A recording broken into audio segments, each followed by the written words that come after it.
Good evening. Thanks for joining us on the news on 90 International. I'm Ruth Aguele. Let's bring you the headlines. African continent celebrates day amidst coronavirus pandemic. Southeast governors meet in Enugu ask for more testing kits to curtail the spread of coronavirus. And more Eid al-Fitr celebrations across the country.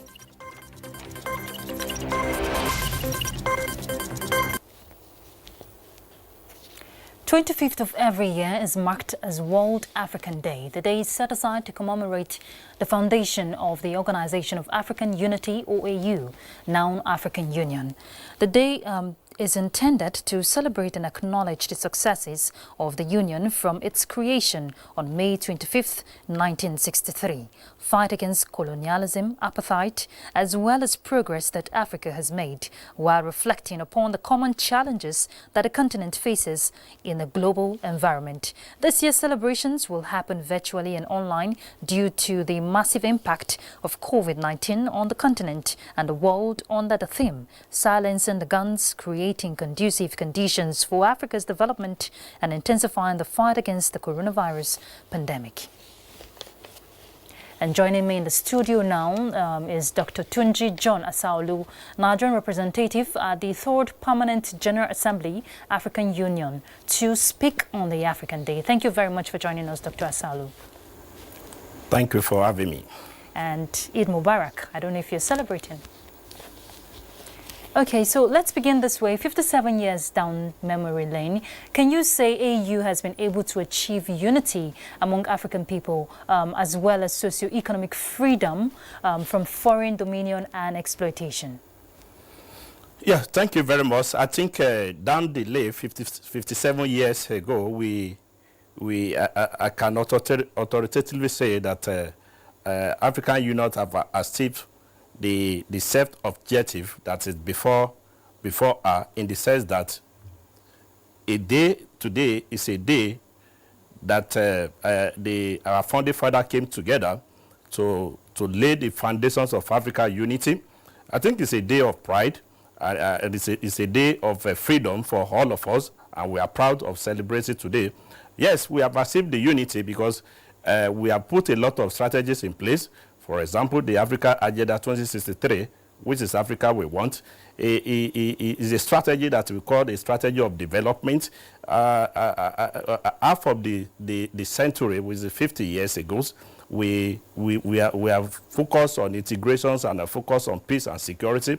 And we now set a target for ourselves that in the next 50 years, where we now clock a century, where do we want to see ourselves? So we have come out with a strategy, which we call Africa Agenda 2063, which is a strategy of development. And of course, we have also come out with what we call Africa Continental Free Trade Agreement. Africa Continental Free Trade Agreement is where we have a common market in Africa. It's still pointing out to the unity. And of course, we also have what is called the Protocol of Free Movement. The Protocol of Free Movement is when a daughter or a son of Africa can wake up from Nigeria and find yourself in any part of Africa country without any visa. So these are the things that pointed towards the unity. So I can assure you that, yes, we have achieved this over the years. Dr. Asaolu, the theme for this year is very key. It says, silencing the guns, creating conducive conditions for Africa's development and intensifying the fight against the coronavirus pandemic. How do you think we can achieve this? Yeah, it is something that we have been achieving.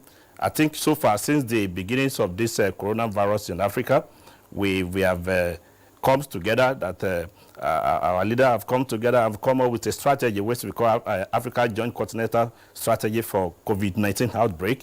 And the result of what we are seeing, for example, in Nigeria today, which is gave back to the presidential task force on COVID-19, is as a result of the implementing of this strategy. We are doing our best, and we see all over, for example, the African Union's Economic, Social, and Cultural Council, we keep on having a weekly series in collaboration with Africa Development Bank, or now we can also sensitize the citizen. I think so far, so good. The African Union, we have done the best.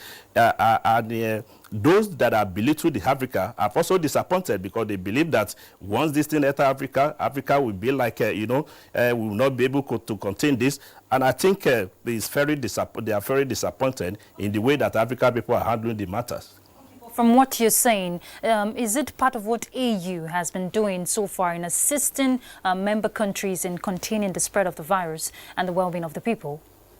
Yes, the members country, is part of the, AU is not standing alone without the member states.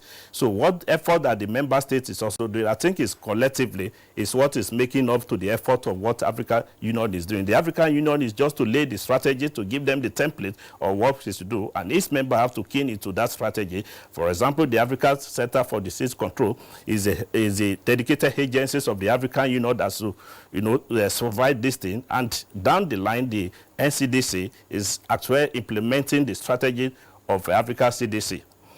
All right, now going forward, as African continent celebrates this another day, another year, what do you hope to see in the future for the continent and her people? What we want to see in the future is, we talk about unity.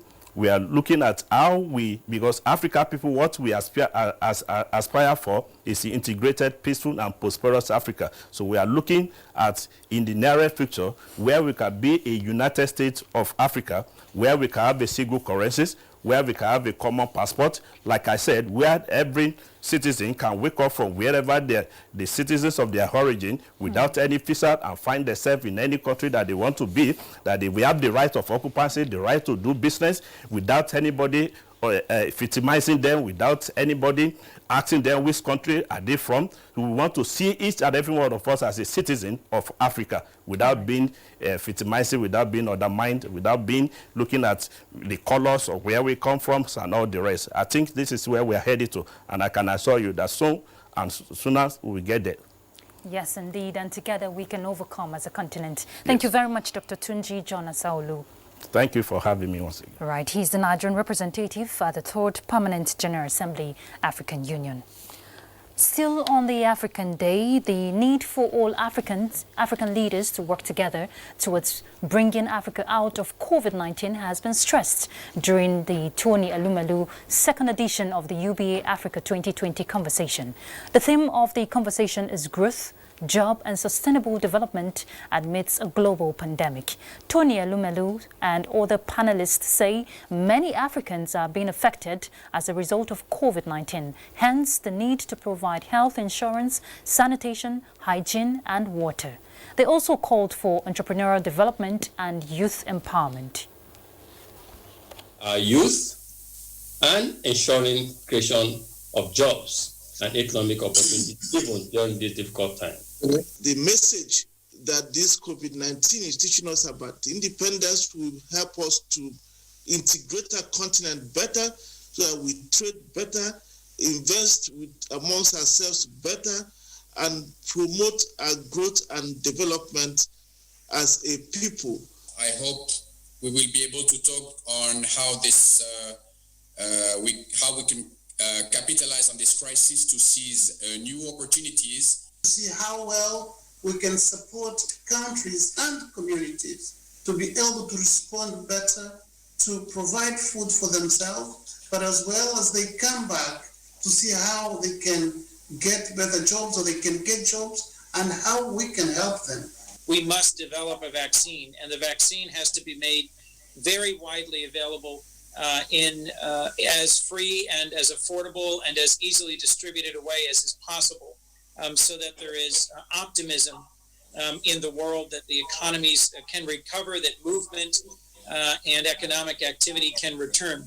Health system across the African continent is still very uneven. Universal health coverage is not a reality, and let's be frank, it will be very difficult for governments to finance in the near future national health services that can essentially be funded just from the public purse. We are in the process of providing small loan assistance to petty traders and other marketers.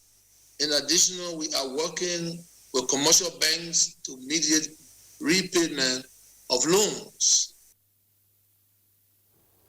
Right, the UBA Africa 2020 conversation there with world leaders by Tony Alumelu.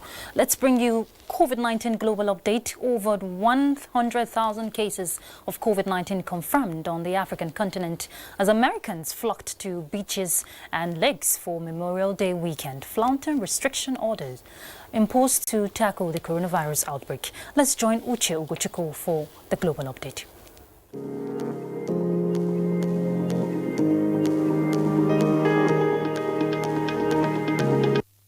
According to the figure released by the African Center for Disease Control, total confirmed coronavirus cases on the continent now stands at 110,900, recoveries 44,500, and confirmed coronavirus deaths is 3,300. Nigeria recorded 313 new cases of COVID-19 in the last 24 hours. A breakdown indicates that Lagos has 148 cases, 36 in the Federal Capital Territory, 27 in Rivers, 19 in Edo. And below the ladder, we have 3 each in Akwa Ibom and Bayelsa, Niger 2 and Anambra 1, bringing the total number of confirmed cases to 7,839, 2,263 discharged with 226 deaths. Elsewhere, the U.S. has more coronavirus cases than anywhere in the world. It has over 1.6 million known infections and is nearing 100,000 deaths linked to the virus. Japanese Prime Minister Shinzo Abe lifted a coronavirus state of emergency in Tokyo and 4 other remaining areas on Monday. India has restarted domestic air travel as the country recorded its highest daily total of 7,000 new COVID-19 infections. Malaysia reported 172 new coronavirus cases on Monday, most of them foreigners held at immigration depots, and taking the total number of infections in the country to 7,417.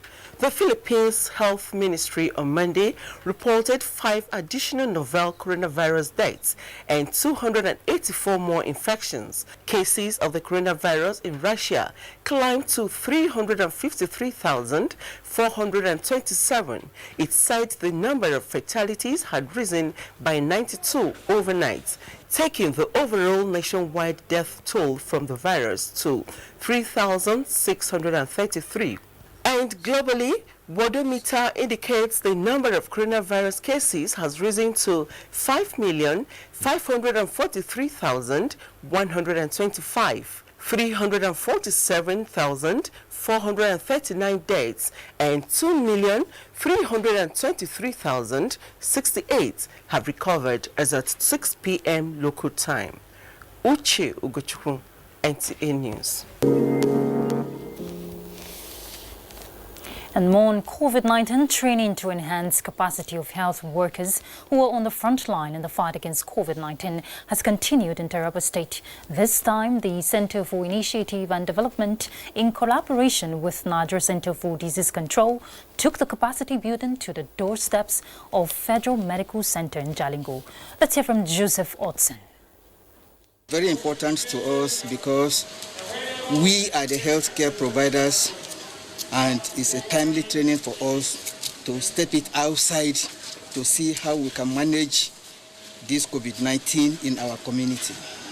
And help to minimize the transmission from human to human, and as well help the affected persons to know what is important to do at the time of maybe quarantine. Our passion is to ensure that our frontline healthcare workers are first of all protected through the knowledge they have on personal protective equipment and infection prevention control, and they have the necessary skills and competencies, knowledge on how to manage these patients when they come through the doors and the gates of our hospitals. This 5 weeks workshop is to build capacity of health workers saddled with the responsibility of managing COVID-19 patients without jeopardizing personal health. The training, according to the organizers, is going on in 7 states, including Adamawa, Bauchi, Benue, Gombe, Nasarawa, Yobe, and Taraba State. Over 3,000 persons are expected to benefit from the training. In Jalingo, Joseph Sound Otsen, NTA News.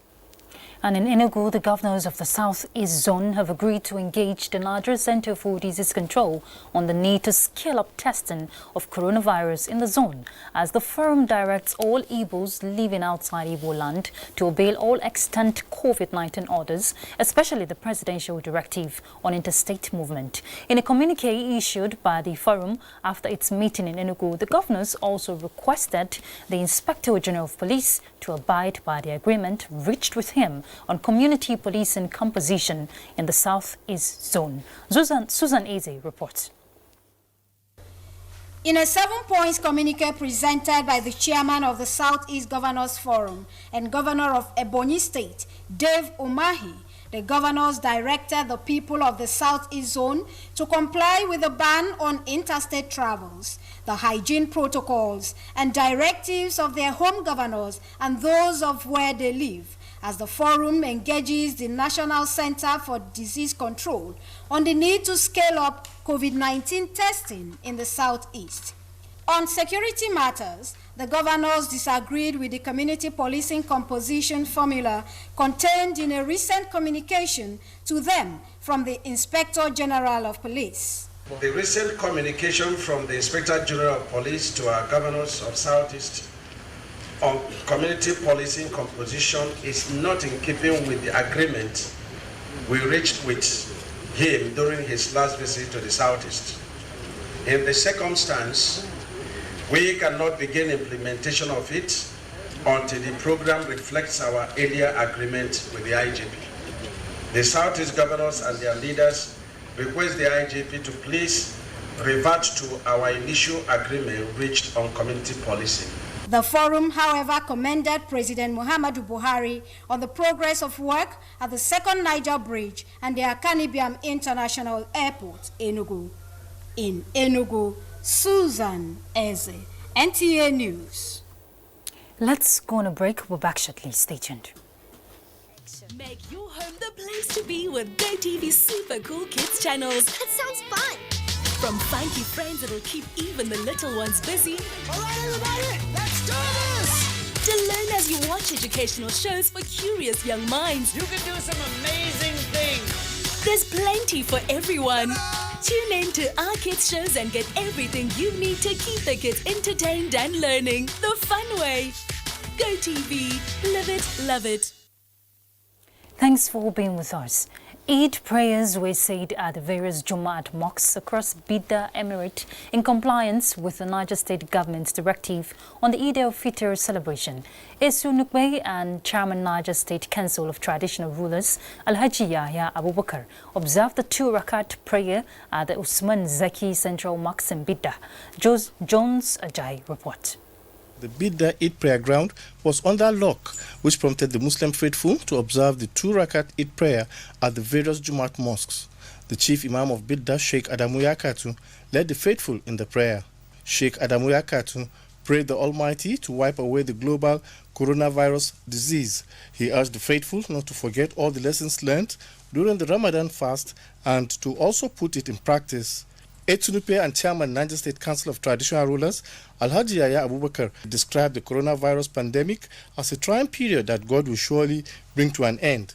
Etu Yahya Abubakar implored his subjects to observe good personal and environmental hygiene so as to curtail the spread of COVID-19. We hope and we pray Almighty Allah to direct our leaders, political leaders, to come out with a very, very formidable plan to ensure that all the sufferings that people have gone through actually have been catered for.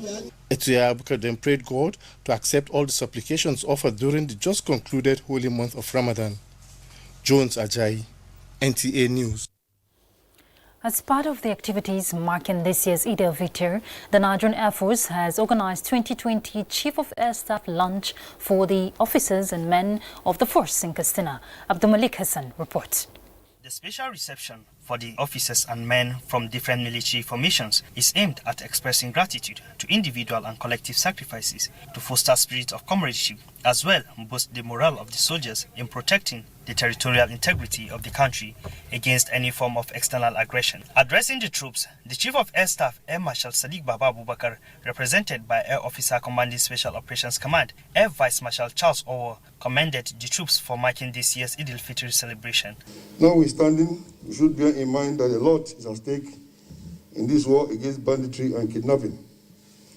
We must therefore not allow ourselves to be taken unawares, and hence I enjoin all personnel to remain disciplined and not to relent in the effort towards ensuring safety and security of our citizens. He said the force is committed to addressing the lingering security challenges in the state, which he said necessitated the deployment of the Air Force Special Forces to the frontline local government areas of Katsina State. Air Vice Marshal Charles Owo further commended the effort of the air officers for their commitment towards ensuring the security in the country, especially the Northwest. He urged them to comply with the health professionals' directive to guard themselves against the COVID-19 pandemic. In Katsina, Abdul Malik Hassan, NTA News.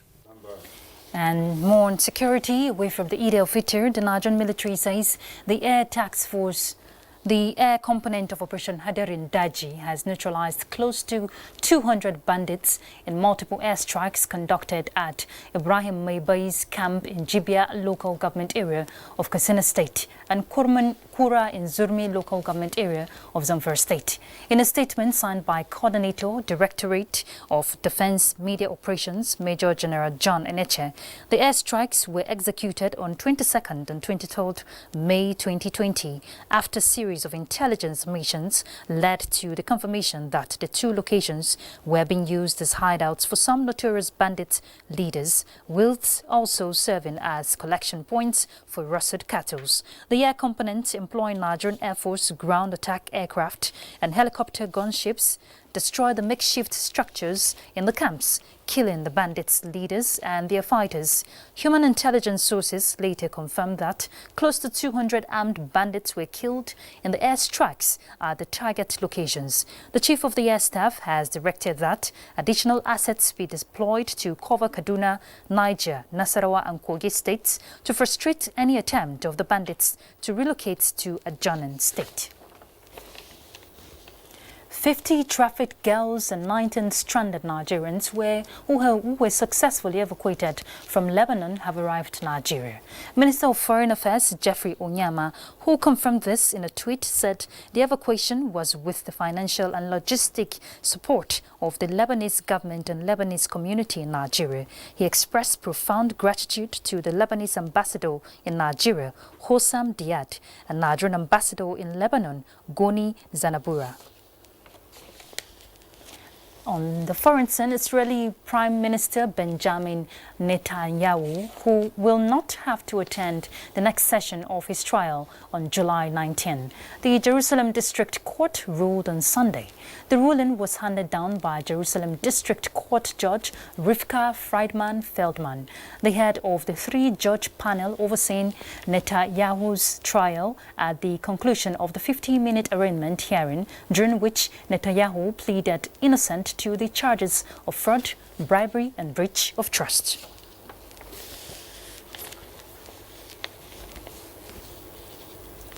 President Muhammadu Buhari has commiserated with the media industry, particularly Nigeria Union of Journalists and Nigeria Guild of Editors, over the passing of the Saturday editor of New Telegraph, Wahid Bakari. Presidential statement says the president sent condolences to family of the deceased and management of New Telegraph newspapers, describing the editor's death as a collective loss to the media and the nation that he served passionately with his talent. The president prays that God will receive the soul of the departed and comfort all those who mourn him. Let's talk sport. Nigeria Volleyball Federation to give palliatives to the National League clubs across the country to reduce the effect of COVID-19. Olumide Aguntola reports that the sport writers also benefited from the palliatives. Just like in other spheres of life, this is not the best of time for volleyball players and officials due to the impact of coronavirus. This leads to the Federation's resolve to share over 1 million naira palliatives to the 18 national male and female volleyball clubs in Nigeria. The president of the Nigeria Volleyball Federation, Musa Nimrod, said the palliatives will, among other things, strengthen the ties between the Federation and state associations